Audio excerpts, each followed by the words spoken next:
Hello, everyone out there in audio land. Welcome to another episode of Pints with Ayre. I'm Brent Heffley, Sales and Marketing Director. With me, as always, is Ariel Brown, our VP and Senior Engineer, and Ryan Berry, our CEO and Expert Technician. And today, for the first time, we have a special guest with us today. I'm very excited about this.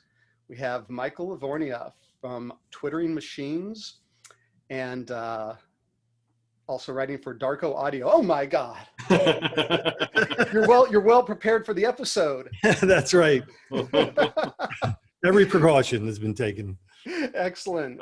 Welcome, Michael. How you doing? Thank you. I'm doing great. Thank you for having me. Yeah, we're very excited about this. And as our usual custom, we like to start off by introducing our beers today. So as our special guest, would you care to do the honors and kick it off? Yeah, absolutely. So I'm drinking a New Jersey beer, Excellent. which was voted the best beer in America by me. By you? Nice. Excellent. Well, good references. Yeah. Yeah, it's the Cane Head High, and it's actually my favorite beer. So sweet. Yes. So Cane's the brewery? Cane is a brewery, yes. Okay. In South Jersey, yeah. There's a couple of good breweries in South Jersey. There's one in Cape May. There's Carton as well. But yeah, this is my favorite. It's the pristine water there, right? That's what makes it. You get a nice little aftertaste of refinery. Excellent. That's great because like one of the things I really love about the current craft beer movement, right, is like with all the breweries now, we've reached this like total saturation point that we've actually gotten back to local and regional beers. Yeah. Right. Like there's stuff that like we'll never ever see out here in Oregon, and stuff that won't be in Colorado, and stuff obviously from here that won't make it to New Jersey. So it's cool to kind of have those differences again versus the stuff that's just available everywhere and it's ubiquitous and not really special anymore.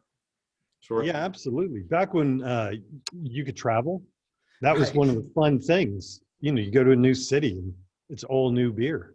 Yep. Yeah. So we're there again. That's cool. Now, but we have to do it virtually. Yes. All right. What have you guys got in Boulder today? Well, so this is a recommendation from one of our other audio friends, Norbert Schmid, MoFi Distribution. He posted a few months ago about this. It's this collaboration, German beer, Bitburger, with Sierra Nevada. And so I was very curious, and so I got that. It's a triple hop lager, which hoppy beers I'm not always my favorite, so I was a little bit nervous, but this is actually really good. I've been sipping on it so far, and it's delicious. Yeah, this is actually really. I was really good. I was a little bit hesitant too. I'm not as much into the really hoppy ones myself, but this is actually a really good beer. Yeah, this is really good. Very nice. Well, I went with the local, continuing with the Oktoberfest theme, but a pretty local version of it. It's Block 15, which is in Corvallis, Oregon. So it's about, 30 miles north of here. And it's their Blocktoberfest, Martzen. It's a great beer. I had to start on it a little bit early to do our taste test. So cheers, guys. Cheers.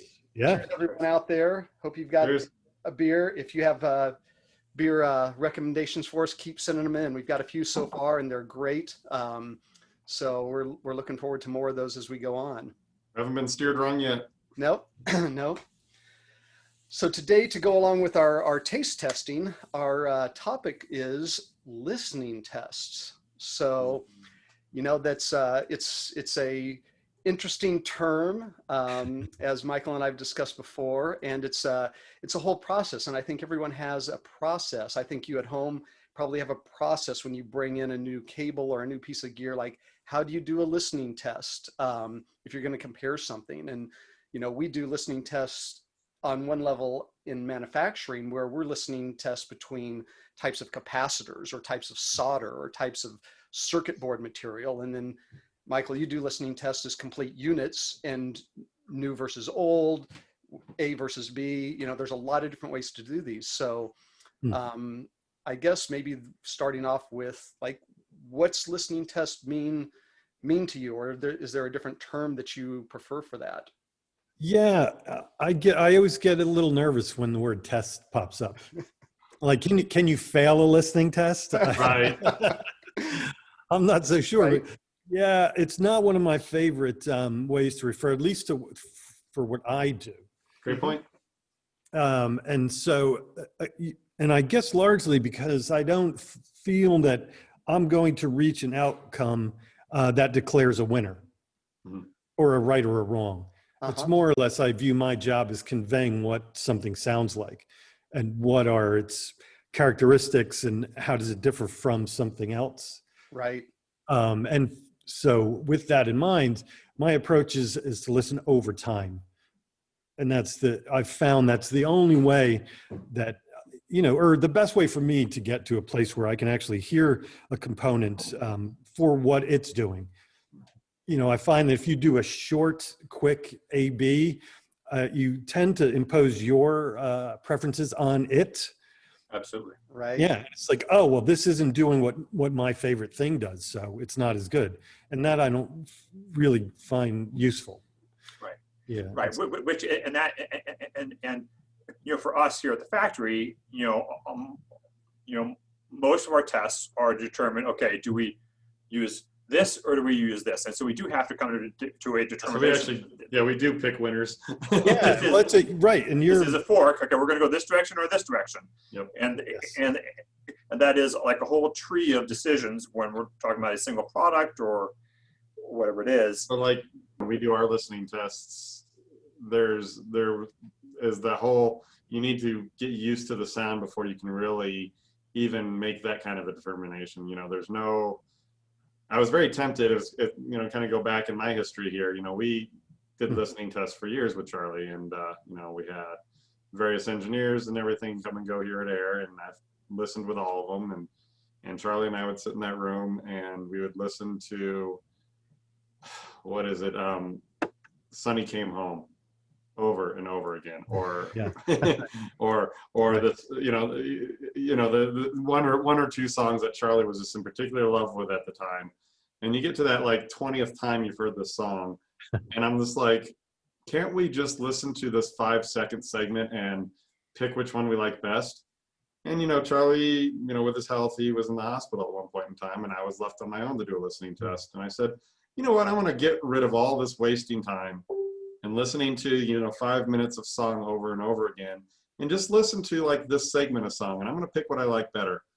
And it led me down such a wrong path in the listening test that I'm like, okay, I get it. But it's one of those, it's like you don't learn that until you've tried to do it. But yeah, doing this and like, okay, how does this drum, how does the drum sound in this little riff right here?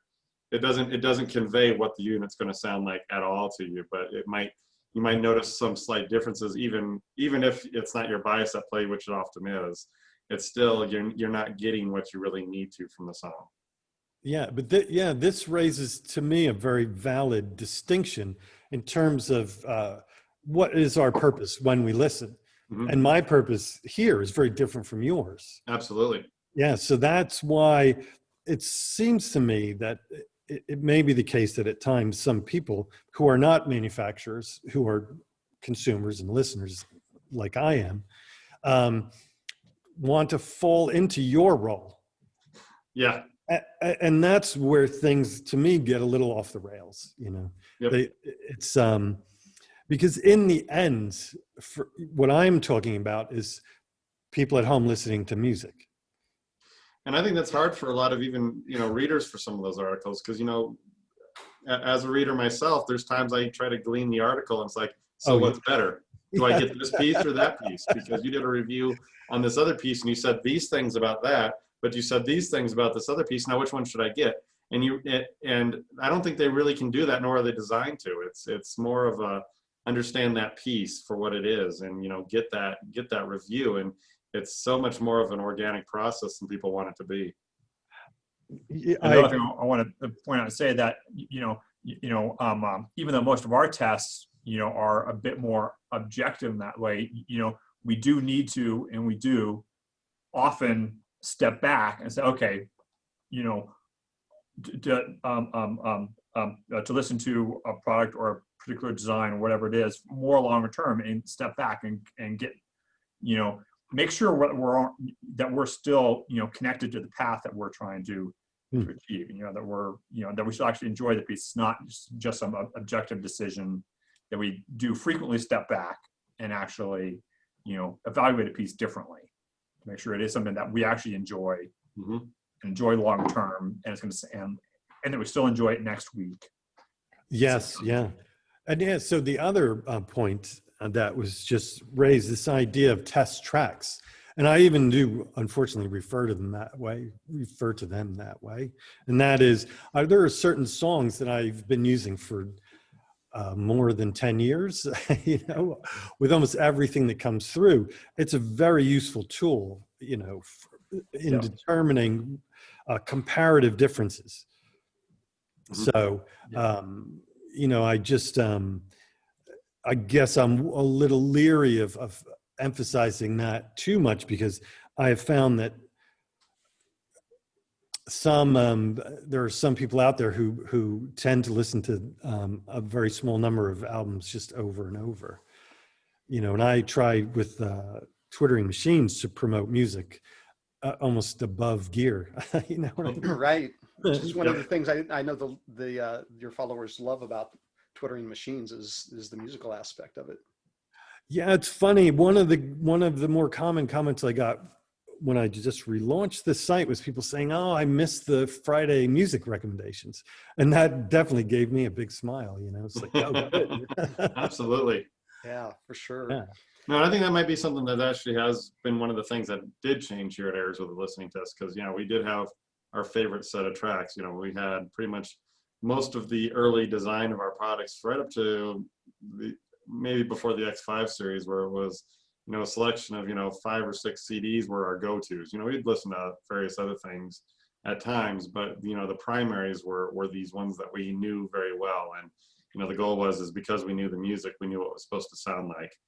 And with the X5 series and that development, we started putting in some new things, Frank Sinatra and whatnot in the mix. We're like, oh, okay, yeah, it actually has a really different effect on this type of music than another design might, or another set of choices might have had. So where it sounds really good for these 5 CDs we might listening to with Stravinsky and so forth, it might not necessarily translate as well across all platforms of music. So that really kind of opened us up and saying, all right, well, we need to have a random selection of music and run through multiple inputs, different ways to play the music and different tracks, and it's increased the time, but it's definitely paid off in spades, because we get that exposure that we were really missing out before. Yeah, that actually brings to mind two thoughts, and one is another kind of listening. I've been in rooms at shows when the person running the room is doing room setup. And they're playing the same track, and even a very small slice over and over and over with every slight adjustment, which makes perfect sense. And again, that listening, the intent there, the end goal is very different, obviously, from someone sitting down in their living room listening to music.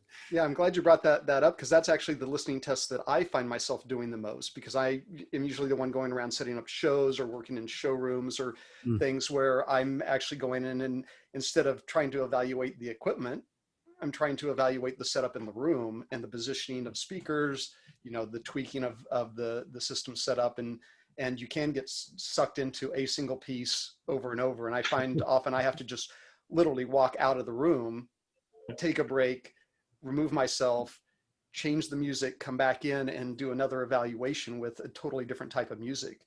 The best part about those shows is I don't know why it is, but it seems like there's a universally silently agreed standard onto what tracks to play during those shows during the setup day. And so you hear the same track going off over here and then over here and then over here and up over down the hallway. And I always called it the call of the audiophile show. Right. Yeah, I suppose it's a difficult position to be in at a show, because you certainly don't want to play music that's going to make people run from the room. Right. Which I've done. I've been in rooms and somebody I know is running the room. They're like, "Hey, Michael, what do you want to hear?" And I was like, really? What do I want to hear? And it doesn't always work out well. So I understand why there's that common, Oh, sure. commonality with the music. It shows. Yeah. And the other thought that came up was back to this comment I made about listening over time. So when I review something, I listen to, I have no idea. It's weeks and worth of music. I know that in some reviews they include like tracks I use for this review, and if I did that, it would be a couple hundred long, Right. because it's part of my experience, part of my methods is to just listen to something as I would if I lived with it, owned it. Yeah. So Speaking of methods, what's everyone use as a pre-listening session ritual, if anything? Is there anything that you do ahead of time or set up? I know, for example, one of the things we do at Ayre with listening tests is our IBE disc. We usually run a test sweep through the system to kind of clean the system. Is there anything that you do in particular, Michael, or anything else that's even part of just let's get ready for this listening session, let's clean our ears out, let's go out and take a breath of fresh air outside? Are there things that you give as a tip for somebody at home to try that's a great question. I do find that I guess I do most of my more intense creative work in the mornings, early in the mornings. So that's when I'm doing my writing. So the listening part of the review happens then in the afternoon and then at night and on weekends and things. And I must say, I don't think I have a real entry ritual other than time is the only constant. And I use Rune. I'm an unabashed Rune fan. And I always leave music playing, Rune Radio. So when I come in first thing in the morning, it's always kind of fun to see where Rune Radio has gone, overnight, and what the mice have been listening to, the barn mice. But I do have a bunch of instruments around, a couple of acoustic guitars, and those, it may sound a little hokey, but it's just something that I do. Sometimes if I'm feeling a little lost in the weeds, I'll either play the guitar or I'll just strum it. Yeah. Like that. That's like the palate cleanser. Yeah. If you will, just calibration almost. Yeah. Yeah.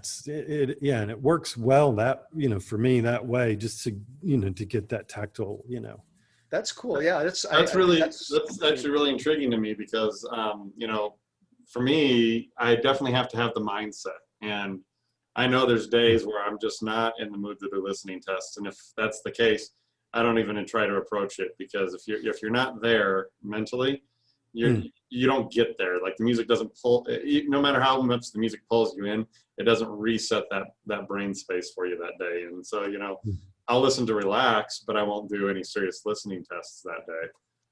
Unless I wake up and I'm just in I'm ready to do listening test moods. I'm really feeling it. And those days when I know that I'm going to do listening tests that day, I do something similar. I actually have flutes at home and some bamboo flutes, and I always play those. And that's my kind of get into the mood of music and, really kind of make peace with myself, so to speak, before I kind of sit down with it. And it sounds weird. I've never actually talked to anybody about this before, but it's kind of a weird, hokey process to some people. But for me, it makes all the difference on where my mind is when I start to sit down and do those listening tests. Yeah, no, I think that's great. So I know, but in both situations at Ayre, and I'm assuming with you, Michael, too, that as far as evaluating pieces as we do, we're trying to keep the rest of the system as consistent as possible. Oh, right. Absolutely. But obviously over time, systems have to change, stuff just, with us, it might be, we have a new component that's now in the reference system, whether it's ours or a particular pair of speakers, yours changes periodically over time. How, if in any way do you try to adjust for that? You know, obviously it's not something you do on a moment's notice, but, you know, say you just finished doing, you know, integrated amp reviews and you have one that's a new piece in your system, and now you're going to do speakers. Well, you've been used to one integrated for 8 months, 12 months, and now you've got speakers to do. How do you try to calibrate your brain for that type of change? Yeah, again, you know, I'm sounding like a broken record, but time for me is the real solution for all of these things. So I just relaunched the site's Twitter machines really in August, after roughly a year absence. And Yay! Yeah. Yes, we're so happy you're back. Thank you. Yeah, I'm happy to be back. Yep. So the system I have now is not the system I had when I left last year. So I took over a month just spending time with this system, getting acquainted.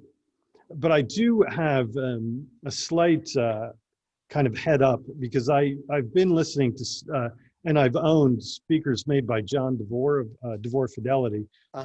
I don't even know how long. I'm very bad with time. It could be 15 years or more. And I've heard his speakers in many different places with many different components. So I feel very confident in that I know what they can do.